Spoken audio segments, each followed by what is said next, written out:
it's time for the second of our 3 Cantonian legendary birds, and this time it's going to be Zapdos. And now, just before we get into this challenge, I want to warn you all there will be spoilers for the Moltres one, so if you haven't seen that yet, now is your chance to go and watch it, because I will be directly comparing Zapdos and Moltres throughout the course of this challenge. Now, Zapdos really did get the short end of the stick when compared to Moltres. Instead of starting off with Wing Attack, we're going to start off with Peck, and then our level 49 move is only Drill Peck, which when compared to Flamethrower for Moltres is a real downgrade. However, we'll make the best with what we've got, and we'll start off by taking a look at our stats. We are level 5 with 25 HP. As always, we're holding a berry, and our 2 moves are Peck and Thundershock. 15 in attack, 14 in defense, 19 in special attack, 15 in special defense, and 16 in speed. They're the stats we're running with, and you can see the learn set on the left, and it is not a particularly good one. We have to wait all the way to level 49 for our next attacking move via level up. It's a 2-shot on our very first wild encounter, and we can make our way towards the first rival battle. And in this case, the rival just has whatever's left over. Would be super effective against the Totodile with Thundershock, would be super effective against the Chikorita with Peck, so that just leaves us with Cyndaquil. Either way, it was a nice and simple first rival battle, and we can make our way into our first gym together. This is Faulkner's Flying-type gym, and he leads with Pidgey. It's 2 simple one-shots against the Flying-type Pokemon with our electric moves to obtain the Zephyr Badge in 6 minutes and 41 seconds. That was with Sprout Tower as we move on to Bugsy. Bugsy is our second gym leader together, a Bug-type specialist who leads with Metapod. Once again, we've got the type advantage across the board in this battle. It's a peck apiece for the Cocoons and then 2 pecks to knock out the Scyther. We grow to level 18 and we defeat Bugsy in a time of 12 minutes and 33 seconds. And you know what? Today the celebrations can keep going. Rival 2 is going to be no issue whatsoever. So let's now make our way around the corner and engage him in battle. This time he's going to lead with Ghastly. We're going to use Thundershock on the Ghastly, and it's a nice and simple one-shot. We'll continue using Thundershock, and it's going to be a 3-shot against the Quilava as we take a little bit of damage from Ember. It's a simple one-shot with Thundershock to finish off the Zubat. We grow to level 19, and we say goodbye to the rival for a second time in 13 minutes and 3 seconds. Let's move on to Whitney. She is our 3rd gym leader together, a normal type specialist who leads with Clefairy. It's a 2-shot on the Clefairy, and here comes the pesky Miltank. We're going to Thunder Wave to try and prevent rollouts from building up, and then we're going to start using Thundershock. She critical hits, but rollout misses, and that gives us the in we need to knock her out. We grow to level 22, and that's the plain badge in 17 minutes and 38 seconds. Let's now take a trip into the Burnt Town where the rival is waiting for us for a 3rd time, and this time he's going to lead with Haunter. We're going to use Thundershock against the Haunter, and we take it down into the red, and he sets us on a timer for the rest of this battle with Curse. Mudslap fortunately is a one-shot on the Magnemite, and we'll use Thundershock against the Quilava. We take a little bit of Curse damage and some damage courtesy of an Ember, but his final Pokemon is Zubat. That's a nice and simple one-shot, and we fall through the floor, and we can make our way into Morty's gym. Morty is our dual Ghost and Poison Spectacular gym leader, and he's going to lead, of course, with Ghastly. Ghastly's going to be nice and simple. It's a one-shot with Thundershock, so here comes Haunter. A critical hit one-shot seals its fate, and we're on to Gengar. We're risking it with a Magnus instead of the Minceberry to make it a 2-shot, and it pays off. We've got 1 Haunter left to go, and Nightshade doesn't knock us out, and we are through Morty in a time of 29 minutes and 10 seconds. Let's now move over to Chuck, the fighting-type specialist who leads with Primeape. We've got the type advantage over the Primeape with Peck. It might not be a strong move, but at least it's super effective. We grow to level 33 and we use Peck turn 1 against the Poliwrath. We don't get sent to sleep. We high roll on turn 2 and we are through Chuck in a time of 31 minutes and 22 seconds. Our next gym leader's Price, the Ice-type specialist who leads with Seal. Now Seal's going to be a nice and simple one-shot with Thundershock. Next up is Piloswine. That's going to be his ace for this battle. We don't have anything great against it, so we're just going to use Swift and hope that he doesn't use Blizzard. We knock it out in 3, and the big threat of this battle is now gone. Dugong can hit us with Aurora Beam, but it barely tickles us. We knock it out in 2 shots, and we are through Price with the Glacier Badge in 38 minutes and 46 seconds. Our penultimate Johtonian gym leader is Jasmine, the Steel-type specialist who leads with Magnemite. And this one, you know, could be a toughie. We low roll against the Magnemites, we get parafused, and I decide to take a reset. Sometimes it's just better to cut your losses and try again, rather than trying to brute force your way through something totally unwinnable. Second time around, we crit the Magnemite and we get 2 shots on the Steelix to knock it out. We high roll against the second Magnemite and we defeat Jasmine much easier this time, in a time of 40 minutes and 57 seconds. Let's now take a trip into the Goldenrod Underground, where the rival is waiting for us for a 4th time. This time he's going to lead with Golbats. We've still got Thundershock, but it is still just about a one-shot. Up next is a pesky Magnemite. We use Mudslap and we get another critical hit to knock it out. And here comes Haunter. Hidden Power Ice is a nice and simple one-shot on the Haunter. We'll swap to Swift for the Sneasel Pleasler, knock it out in 2. And his final Pokemon is Quilava. We're going to use Thundershock twice against the Quilava to finish it off, and we are through the rival in 47 minutes and 25 seconds. Now our final Johtonian gym leader is Claire. She is the Dragon-type specialist who leads with Dragonair. And I tell you what, Hidden Power Ice saves the day in this battle. I might overuse it at times, but that is because I'm trying to get the quickest possible time with every Pokemon. And it really is putting in the work here. It's a one-shot on all 3 of the Dragonair. We'll use Return on turn 1 against the Kingdra. We'll finish it off with another one to avoid a healing loop. And that's Claire's badge, the Rising badge acquired in 54 minutes and 36 seconds. And that is yet another sub 1 hour Claire. We have gone from that being a rarity to being the standard now with most Pokemon we're running. Let's take on the rival for one last time now. He led with Sneasel Pleasel, but it's already gone down. His second Pokemon is a pesky Magneton, but thank goodness Thunder Wave missed. That means we are out of danger for the rest of this battle. We'll one-shot the Haunter with Hidden Power Ice and we get the option to learn Drill Peck. We'll absolutely replace Mudslap with that now that it's surplus to requirements. We'll Drill Peck the Kadabra and we'll use it again against the Typhlosion to knock that out in 2 hits. And then the final Pokemon is going to be Golbat. We outspeed, but thanks to Smokescreen lowering our accuracy, we end up confused because we missed turn 1. We hit through the confusion on turn 2 though, and we say goodbye to the rival for one last time in 59 minutes and 23 seconds. And with that, we're at the Pokémon League, so we'll heal up whether we need to or not, and we'll say thank you to the HM friends. So it's a big thank you to Kenya, to Abra, to Psyduck, and merci to Paris. You've all been a great help in the Johto region. Now go and get yourselves some well-deserved rest in the Costa del PC box. And before we go into the league, we'll look at the stats, and they are looking like this. We're level 49 with 177 HP, holding the Scamulet coin with Hidden Power Ice, Thundershock, Drill Peck, and Return. We've got 130 in attack, 120 in defense, 163 in special attack, 129 in special defense, and 134 in speed. Those, of course, are the outer battle stats. We'll get a big buff in battle, as we'll see now, against Will. He's our first league member who leads with Xatu, but it's already gone down. His next Pokemon is Jinx. We're going to use Return on the Jinx to make sure it goes down in one single hit. We'll swap to Hidden Power Ice for the second Xatu. His next Pokemon is Executor. Hidden Power Ice makes light work of it, so we can turn our attention to Slowbro. We're going to use Thundershock on turn 1 to take it deep into the yellow. Another Thundershock knocks it out in 2 hits, and we are through Will in 1 hour and 43 seconds. Our second league member is Koga, the Poison-type specialist who leads with Ariados. Drill Peck's 1 hit on the Ariados, so he sends out Fortress. We don't have anything fantastic for the Fortress, but Thundershock ends up being a 2-shot, so he sends out Muck. Muck's the bulkiest of the Pokemon we've got to get through, but even an Acid Armor can't save it from being 2 shots. The penultimate Pokemon is Crobat. Crobat's a nice and simple one-shot with Hidden Power Ice, and his final Pokemon is Venomoth.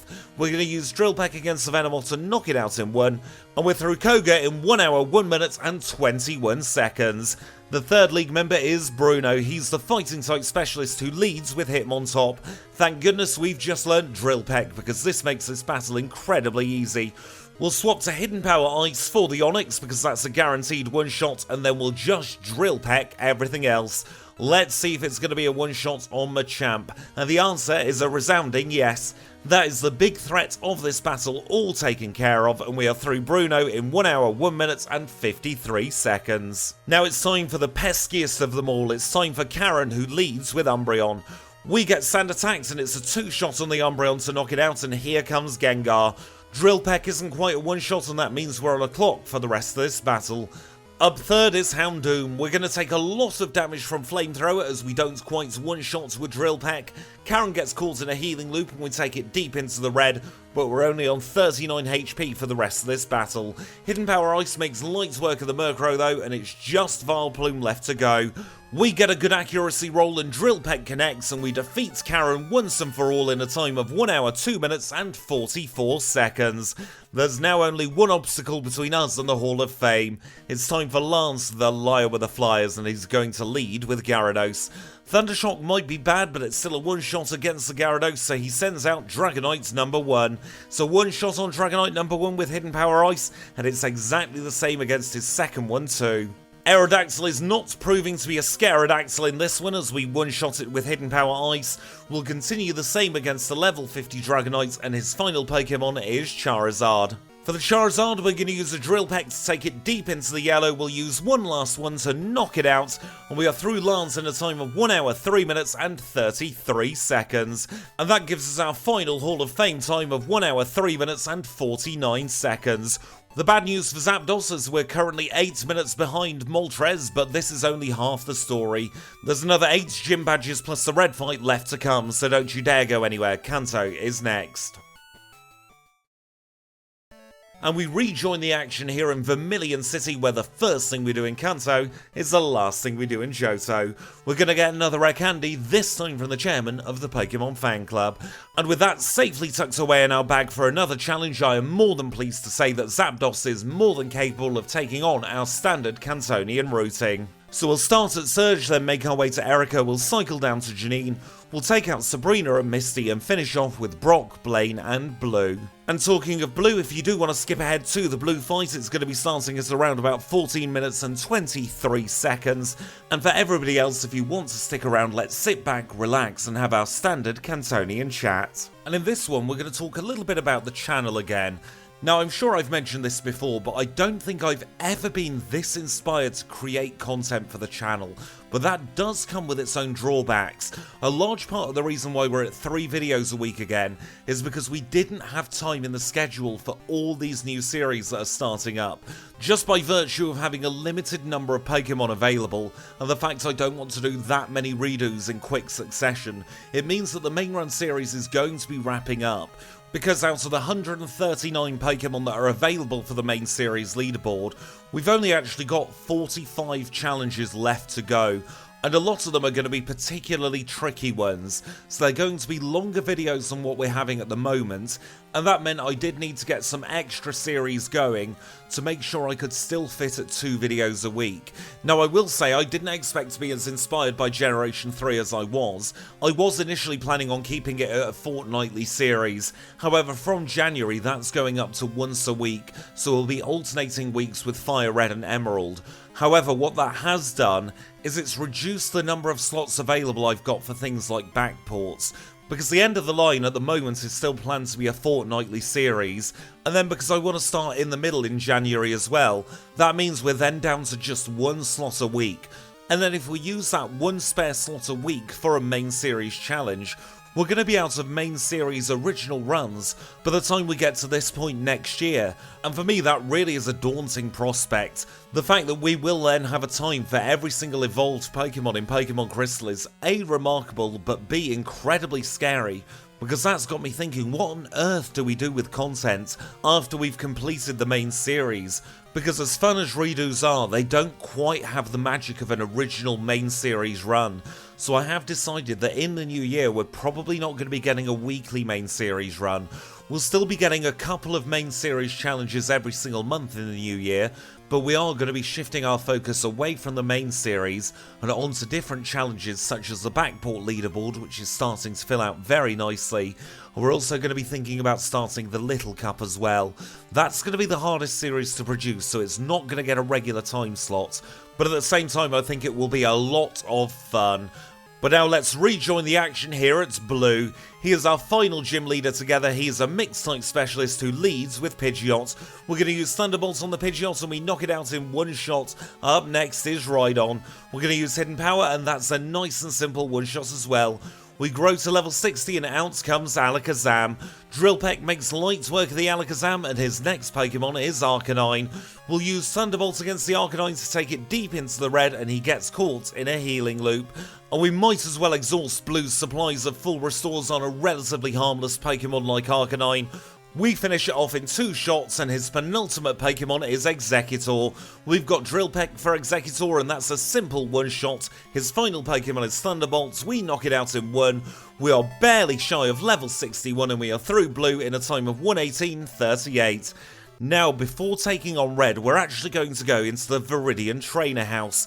We are just shy of level 61, so it makes sense to get the extra experience. And I will say this is the best place in Kanto if you are just shy of another level, because you get 3 fully evolved level 50 Pokemon without having to use any repels or go through any tall grass at all.